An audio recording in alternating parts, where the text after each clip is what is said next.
গেছে না? এটা ঢুকে যাওয়ার কারণ হচ্ছে এটা যদি স্প্রিং থাকে, স্প্রিং না দেওয়ার কারণে। তাহলে এটা স্প্রিং দেওয়ার পরে এটা এখান থেকে যাওয়ার পরে সঙ্গে সঙ্গে এটা সই করার পরে আর ঠিক নেই। এখন এই যে এখানে প্রেশার করার পরে এখানে কাজ করে দেখছো?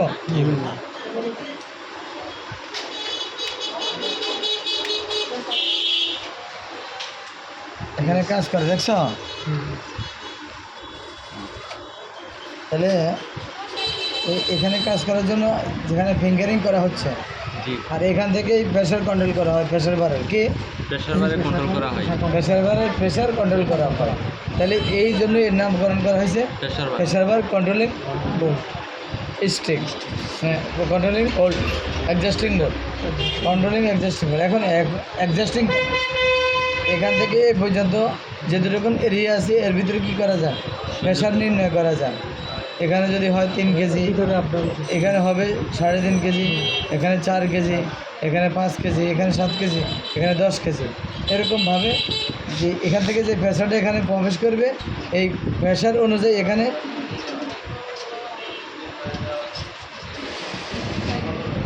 এই প্রেশার অনুযায়ী এই জায়গাটার মাধ্যমে কী হবে গণনা করা হবে। দেখছো এখন একটু কষ্ট লাগে, হ্যাঁ, এখানে 1.5 কেজি পরিমাণ জায়গায় দিতে কষ্ট লাগে, এটা জায়গাতে 1.5 কেজি পরিমাণ কষ্ট লাগছে। এখন এটা জায়গাতে কষ্ট লাগে 2 কেজি পরিমাণ, এখন এটা জায়গাতে লাগতেছে 3 কেজি পরিমাণ। এরকমভাবে এটা 10 কেজি পরিমাণ কষ্ট লাগে এটা পুরোটা জায়গায়। এই জন্য প্রেশার কাজের গতিতে কাজের প্রয়োজনে প্রেশার এবং বাড়ানো এবং কমানো। বুঝে আসছে কথা? কথা বুঝে আসছে? তাহলে এখন দেখো প্রেশার অ্যাডজাস্টিং বলেও কী কাজ, প্রেশার বাড়ানো কমানো, কি প্রেশার বাড়ানো কমানো, সাইজ অনুযায়ী কাজ ধরা, প্রেশার ধরা। ওকে, এখন দেখো এটাকে এখন যেটা তুললাম এটার নাম কি, যেটা এখন বাইর করলাম এটা কি, এটা প্রেশার বিট বার, প্রেশার বিট বার, স্প্রিং কন্ট্রোলিং স্টিক। এই যে এটার ভিতরে প্রবেশ করছে, এখন এদিক দিয়ে চাপ দিলে সোজা বরাবর প্রেশারটা পড়তেছে। আর যখন এটা থাকে না, স্টিকটা না থাকার পরে যদি এখানে চাপ দেয় কি জায়গায় থাকে, হ্যাঁ সোজা যায়, সোজা যায় না। তার মানে এই যে এটাকে কন্ট্রোল করার জন্য যে স্টিকটা ইউজ করা হচ্ছে সেটা হলো এই প্রেশার বার, প্রেশার স্প্রিং কন্ট্রোলিং স্টিক। বুঝে আসছে? প্রেশার বার, প্রেশার স্প্রিং কন্ট্রোলিং স্টিক। এখন এই জিনিসগুলো যদি এই পর্যায়ে যদি না জানা থাকে তাহলে তুমি স্টিক থেকে তুলে নিতে পারবে। তাহলে এখন কাজ হলো, এখানে কাজ হলো এটার নাম কি, এটা তো এর আগে এভাবে নাড়াচাড়া করা যায় তো, এখন যায় কি জন্য যায়,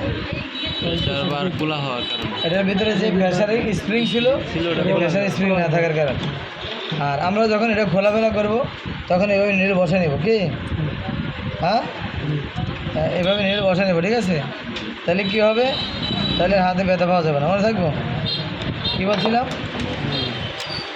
বলছিলাম, নীল প্লেট প্রেশার ফিট খোলার সময় নিডেলটাকে আমরা এখানে বসাই দিব। কেন দিব, যেন আমরা ড্রাইভারের স্টোর খোলার সময় লুজ পাই সিলেক্ট লাগাইটা আমাদের হাতে ব্যথা না পাই। ওয়ালাইকুম আসসালাম, আমাদের হাতে যেন ব্যথা না পাই। বুঝতে পারছি কথাটা? তাহলে এখন এই জন্য আমরা নিডেল বসাই দেবো, নিডেল আমরা এখন এই জন্য বসাই দেবো। ভালো নিশ্চয়, আচ্ছা স্টপ রাখ।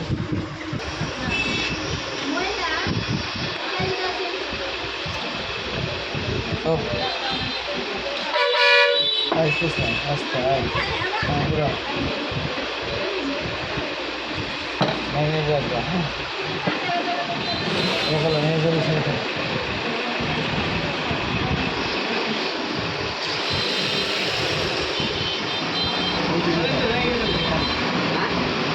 ফোকাস কর আশেপাশে,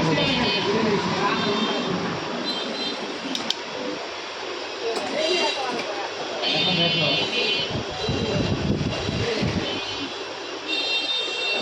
চলে আসুন, 10 মিনিট হলে জানা দিবা, পরে চেঞ্জ করো। এটা যেটা খুলতেছে এটার নাম কি, হ্যাঁ এটা হলো প্রেশার বার অ্যাডজাস্টিং ক্লাম। প্রেশার বার অ্যাডজাস্টিং ক্লাম হ্যাঁ, আর এটা থেপ্টাকাপ ক্লাম। না এটা আর এটা হচ্ছে প্রেশার বার অ্যাডজাস্টিং ক্লাম।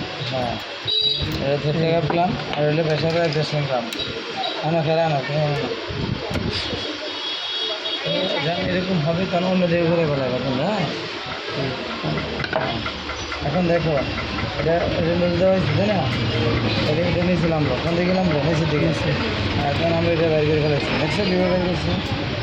হ্যাঁ, তাহলে এটা পরবর্তীতে আমার দোকানের সময় অসুবিধা হতো। হ্যাঁ, প্রেশার বারটা তখন যে কোনো দিকে যেন না যেতে পারে, এটা কী করছে? কন্ট্রোল করছে না? এই জন্য এটা হলো অ্যাডজাস্টিং ক্লাম। ঠিক আছে, হ্যাঁ, এটা হার্ট কম ছিল, পরে এখানে গরু কেটে তার স্প্রিং কমাইছে, কথা বুঝছো? জি এটা অনেক হার্ড ছিল, স্টোরি টানে না দিত। পরে কী করছি আর এটা, তারপরে এটা স্প্রিং কমাইয়ে তারপরে নিয়ে যাওয়ার কাজ করতেছি। তাহলে এখন এটা আমি কী ভুললাম এখন? Good. এখন এটা যেটা তুলতেছি এটা কি? প্রেশার ফিট বার দেখে তুলতেছি। এটা প্রেশার ফিট বার, প্রেশার বার, প্রেশার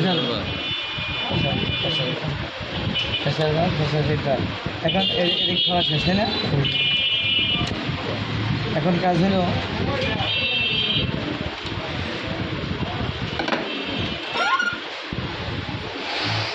এখানে আছে, এবার এখন যে প্রেশার ফিট বার যে এরিয়া অংশ তুলছে সে ভিডিও এখানে নেওয়া হয়তো ভিডিওটা গেলাম।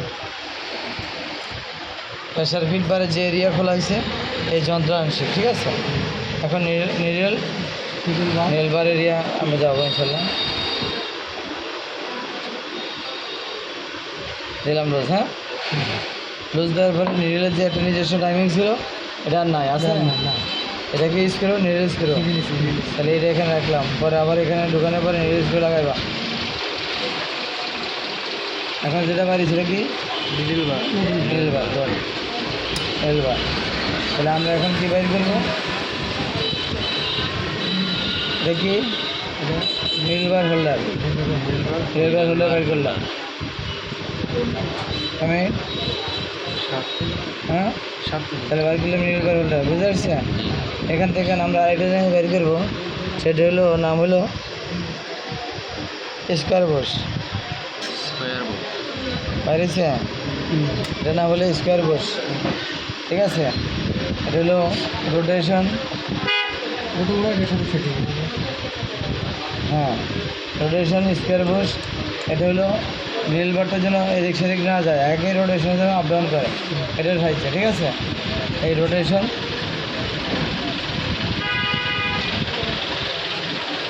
আর এই গ্রুপটা আমাদের স্লট গ্রুপ বলছিল, যেমন আছে গ্রুপ ক্যাপসুল হোল মনে আছে? এটার 50% ক্যাপসুল হোল এই জিনিস দেখো। তাহলে এখন থেকে আমরা কী খুললাম? নির্বার কানেক্টিং খুললাম, নির্বার খুললাম, হ্যাঁ, তারপর হোল্ডার খুললাম, তারপর স্কোয়ার বক্স খুললাম। এখন বাকি আছে কি? নির্বার কানেক্টিং, ভুলে গেছো? নির্বার কানেক্টিং, কথা বলো, নির্বার কানেক্টিং। এটার হলো ভিন্নতা, এটা হলো টাইট দিলে খোলে, কী করে? টাইট দিয়ে খুললাম না ওইদিকে, আর উল্টা দিকে চেষ্টা করলে এটা ভেঙে যাবে এই জায়গায়, ঠিক আছে? এটা টাইট দিলে খোলা যায়। তাহলে আমরা খুললাম এখন, হ্যাঁ, এটা কি ফেস? উল্টা ফেস, তার মানে উল্টা থ্রেড, কথা বুঝতে পারছে? এখন এটা খোলার সময় তোমাকে আগে দেখতে পারো পজিশন ফ্রি আছে কিনা। পজিশন ফ্রি না থাকলে ফ্রি এরিয়া যাইতে হবে, এমন দেখবো। যদি ফ্রি না থাকে তাহলে তুমি এটা খুলতে পারবে না।